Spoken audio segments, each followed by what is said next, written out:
कहानी की लेखिका है सोनिया सैनी।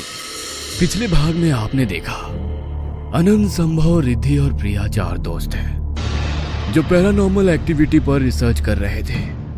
अपनी नॉलेज से वे लोग भूत प्रेत जैसी अफवाहों से बचाते हैं और बरसों से फंसी आत्माओं को मुक्त करने का भी काम करते हैं। वे चारों किसी शक्तिशाली नकारात्मक ऊर्जा पर अपनी रिसर्च करना चाहते थे, इसलिए वे इफ्रिन जीन कहानी में बताई गई चांदपुर हवेली पहुंच जाते हैं ताकि उन्हें भी किसी शक्तिशाली ऊर्जा को जानने का मौका मिल सके। उसी बीच उन्हें एक खुफिया दरवाजा दिखाई देता है।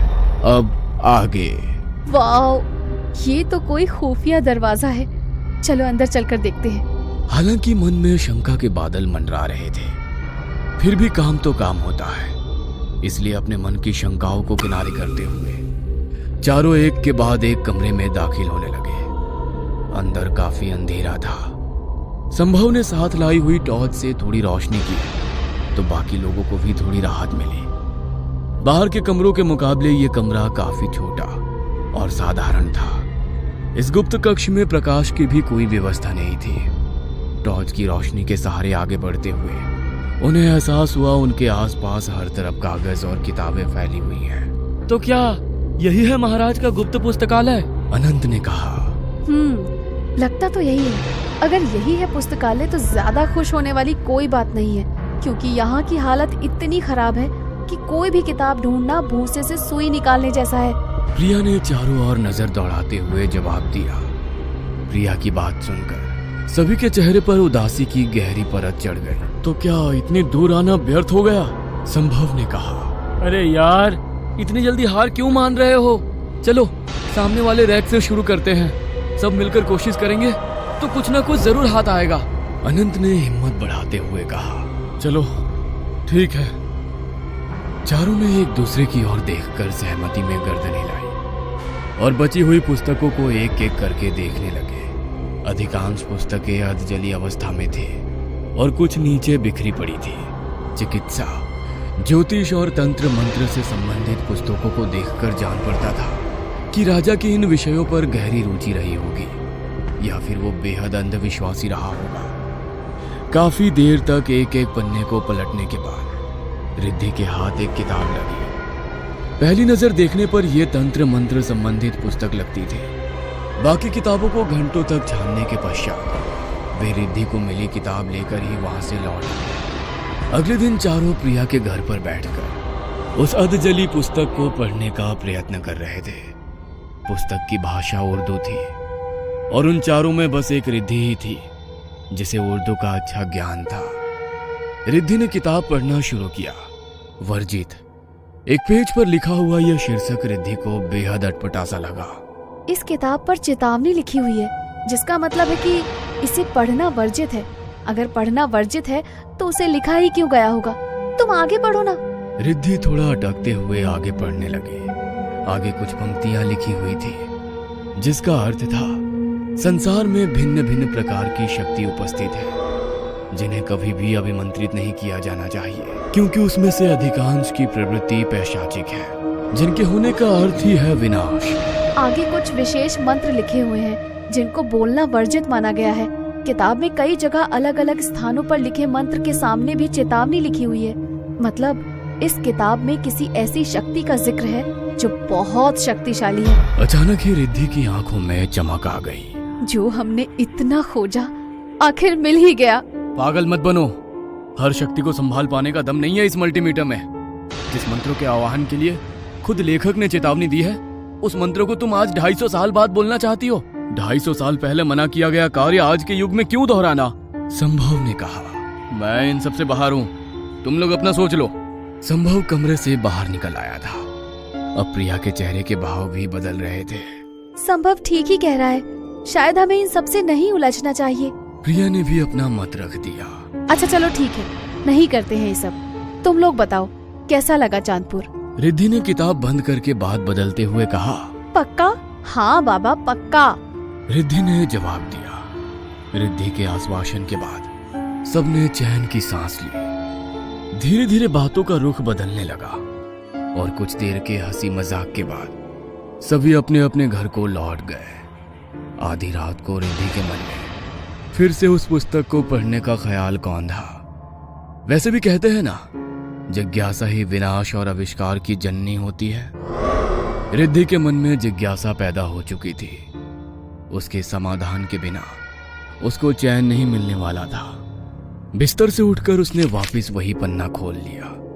अपनी जिज्ञासा शांत करने के लिए रिद्धि ने उन मंत्रों का बारंबार उच्चारण शुरू कर दिया। काफी देर तक मंत्रोच्चार के बाद भी जब कोई हलचल महसूस नहीं हुई तो रिद्धि थोड़ी निराश हो गई। बिना बात के डर रहे थे ये तीनों। कहने को तो रिसर्च कर रहे हैं, लेकिन एक नंबर के डरपोक। रिद्धि किताब एक तरफ रखकर सोने चली गई थी। अगले दिन अरे यार, तुम लोग बेकार में घबरा रहे थे। आधी रात को मैंने मंत्र पढ़े, कुछ भी नहीं हुआ। मुझे तो लगता है वो किताब इफ्रित जिन कोई काल्पनिक कहानी है जो किसी ने उस हवेली को देखकर प्रसिद्धि के लिए लिख दी होगी। रिद्धि अगले दिन कॉफी पीते हुए सबको अपनी बहादुरी के किस्से सुना रही थी।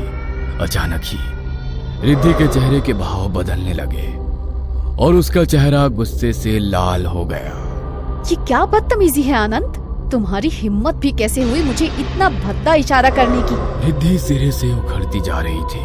तुम पागल हो गई हो क्या? सबके सामने बैठा हुआ हूँ, मैंने कब तुम्हें इशारा किया? रिद्धि, सच में अनंत ने कुछ नहीं किया। तुम्हें कुछ गलत फहमी हुई है। अरे क्या हो गया है तुझे? सभी रिद्धि को समझाने की कोशिश कर रहे थे, लेकिन रिद्धि अपना आपा खो रही थी। देखो देखो कैसे हंसी आ रही है इसको। मैं छोड़ूंगी नहीं इसे, डरपोक कहीं का। अरे कब हंसा वो? तुम पागल हो गई हो क्या? क्या देख रही हो? अरे उसने वाकई कुछ नहीं किया है। हो इतनी रात हो गई। मुझे रात गए तुम लोगों के साथ बाहर आना ही नहीं चाहिए था। गलती मेरी ही है। इतना कहकर रिद्धि अपनी स्कूटी की ओर लपकी। प्रिया, संभव और अनंत भी अभी आंखें फाड़े रिद्धि को जाते देख रहे थे। दोपहर के 3 बज रहे हैं। ये लड़की बोल क्या रही है?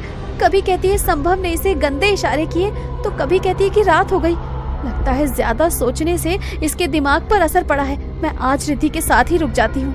अनंत और संभव को समझाकर प्रिया रिद्धि की ओर दौड़ पड़ी और जाकर उसकी स्कूटी की बैक सीट पर जम गई। रिद्धि और प्रिया रिद्धि के कमरे पर पहुंच गए थे। घर पहुंचकर रिद्धि बिल्कुल नॉर्मल लग रही थी। खाना भी उसने खुद ही प्रिया को बनाकर खिलाया। देर रात तक दोनों के बीच बातें होती रही और फिर प्रिया को नींद आ गई। देर रात प्रिया को एहसास हुआ वो अकेली बिस्तर पर लेटी है। नजर घुमाई तो रिद्धि कहीं नहीं दिखी। बिस्तर से नीचे उतरना चाहा तो उसे एहसास हुआ कि वो कमरे में नहीं, किसी जंगल जैसे स्थान पर है। प्रिया को अपनी आंखों पर यकीन नहीं हो रहा था। कमरे से जंगल में कैसे और कब पहुंच गई उसे एहसास ही नहीं हुआ। किसी तरह हिम्मत करके थोड़ी दूर जाकर देखा तो कुछ आदिवासी जैसे लोग दिखाई दिए। वे लोग कुछ अजीब सा नृत्य कर रहे थे। प्रिया को डर से पसीने छूटने लगे थे। जैसे ही वो उन आदिवासियों के नजदीक पहुंची, वहां कोई भी व्यक्ति नहीं दिखाई दिया। सिर्फ कुछ भयानक मूर्तियां वहां रखी दिखाई पड़ी। सभी मूर्तियों की आंखें ऐसे फटी थी जैसे अभी उन मूर्तियों में से कोई बाहर निकल आएगा। प्रिया का सर चकराने लगा था। कभी कमरा, कभी जंगल, कभी आदिवासी, कभी मूर्तियां। ये सब क्या हो रहा है उसके साथ? उसे अपने आसपास सब कुछ घूमता सा प्रतीत होने लगा था। अचानक उसे अपने कानों में एक आवाज सुनाई दी, मुझे बलि चाहिए। प्रिया ने घबराकर इधर उधर देखा मगर कोई दिखाई नहीं दिया। प्यास से उसका हलक सूखा जा रहा था। सर पकड़कर वो नीचे बैठ गई। अचानक उसकी नजर पेड़ से उल्टा लटकी हुई रिद्धि पर पड़ी। रिद्धि के लंबे बाल हवा में लटक रहे थे। आंखें बाहर की ओर लटकी थी और चेहरे पर खून लगा हुआ था। रिद्धि को इस तरह से देखकर उसकी चीख निकल गई। एक झटके से वो उठ बैठी। उसने महसूस किया कि वो जंगल में नहीं बल्कि रिद्धि के कमरे में है और शायद वो एक सपना देख रही थी। लेकिन सचमुच वो पसीने से तरबतर थी और उसके कपड़ों में मिट्टी और पत्ते चिपके हुए थे। प्रिया की अभी तक डर से कपकपी छूट रही थी। घबराकर वो लगातार चारों ओर देख रही थी। उसने ध्यान से देखा तो पाया कि मकान की छत पर एक चेहरानुमा आकृति बनी हुई है। ऐसा लग रहा था कोई छत के अंदर से झांक कर उसे ही देख रहा हो। इतने सारे घरों को भूतिया शक्ति से छुटकारा दिलाने वाली लड़की, जिसने अनेकों डरावनी घटना देखी थी, वो भी दहशत जिंदा हो गई थी। उसे महसूस हो रहा था कि उसका दिमाग जो देख रहा है वो सब भ्रम है, एक छलावा है। किंतु ये कैसा भ्रम जाल था जिसमें वो उलझती जा रही थी। छत पर उभरी आकृति से डरकर वह बिस्तर से उतरी और कमरे का दरवाजा खोलते ही उसने खुद को फिर से उसी सुनसान जंगल में पाया। प्रिया पागलों की तरह यहां से वहां दौड़ रही थी, लेकिन जैसे उस जंगल का कोई अंत ही नहीं था। भागते भागते वह थक गई थी। थक कर बैठते ही उसने अपनी आंखें बंद की और अगले ही पल खुद को वापस कमरे में पाया। बार बार यही क्रम चल रहा था। वह बाहर निकलने की कोशिश करती तो खुद को जंगल में पाती और थक कर बैठती तो वापस कमरे में पहुंच जाती। अचानक फिर से एक डरावनी ध्वनि सुनाई पड़ी। यहाँ से निकलना चाहती हो तो बलि देनी होगी। किसकी बलि? कैसी बलि? कौन है यहाँ? मुझसे क्या चाहते हो? जाने दो मुझे, प्लीज जाने दो मुझे। वह चीखते हुए लगभग अपनी चेतना खोने को थी। तभी रिद्धि कमरे के अंदर आती है। बिखरे बाल, होठों से बेतरतीब बिखरी लाली। ऐसा लगता था जैसे होठों पर खून लगा हो। हमेशा काजल से सजी रहने वाली उसकी आंखें किसी शिकारी जानवर की तरह लाल दिखाई पड़ रही थी। एक हाथ से प्रिया को उठाकर जमीन पर पटकते हुए उसने कहा, अगर अपनी जान बचाना चाहती हो तो रिद्धि की बलि देनी होगी, वरना ये मरेगी ही, तू भी नहीं बचेगी। देखो तुम कौन हो? तुम्हारी आत्मा क्यों भटक रही है? कोई अतृप्त इच्छा है तो मुझे बताओ, मैं तुम्हारी मदद करूंगी। मुझे अपना दोस्त समझो, दुश्मन नहीं हूँ मैं। प्रिया ने खुद को संभालते हुए एक प्रयास किया। तुझे लगता है मैं कोई आत्मा हूँ? तू मेरी मदद करेगी? ना मेरे पास कोई शरीर था ना आत्मा, और जब शरीर ही नहीं तो इच्छाएं कहाँ से होंगी? अतृप्त आत्मा। तू मुझे तृप्त करेगी कैसे? मैं इस लोक का नहीं जो मुझे यहाँ की वस्तु से तृप्ति मिल जाए। ना मेरे पास शरीर है, ना आकार, ना रंग, ना रूप। प्रिया सहमी हुई थी। आंखों से आंसू भी बहते बहते सूख चुके थे। अपने ही दोस्त की बलि कैसे दे दूं, सोचकर ही उसे सिहरन हो रही थी। अचानक उसने खुद को वापस उस निर्जन वन में पाया और देखा कि रिद्धि एक कुल्हाड़ी लिए उसकी ओर दौड़ती चली आ रही है।